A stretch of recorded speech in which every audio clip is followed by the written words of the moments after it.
morning sa inyo lahat guys. Ngayon check natin yung aking guppy breeding. Ito na yung grow out tank. Ngayon buksan natin. Tingnan natin yung mga guppies dito. Hawi muna natin yung mga aquatic plants. Ayan o. Dami na nila dito. Ayan, maliliit. So dito kasi yung grow out tank. Dito ko nililipat yung mga maliliit. Ganon din dito sa kabila. Ito. Grow out tank ko rin to.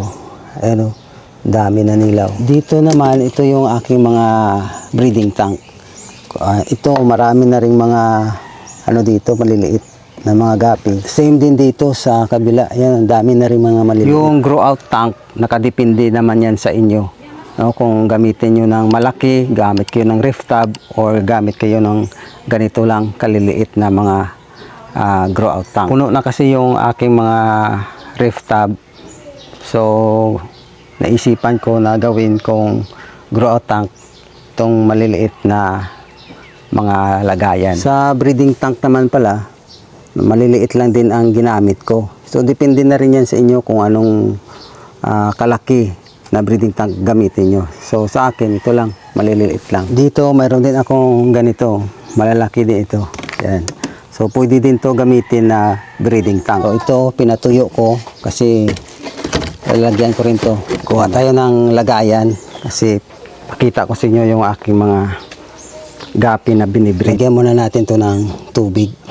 Kasi dito natin ilagay yung mga guppy. Lagay natin dito kasi dito natin ipatong ang lagyan natin ng guppy. So ito pakita ko lang sa inyo no. Na ito nakalalaki yung ayan sila oh, dami oh. Ayan. So lagay natin dito. Problema pala dito, nagkaroon din ng ano, ayan oh, palaka, nangitlog pala yung palaka. So ito na guys, yung mga guppy na pinalaki ko dito sa grow out. Ayan sila oh. Ayan. So magandang klase na guppy yan, malalapad yung fins. Balik muna natin to later.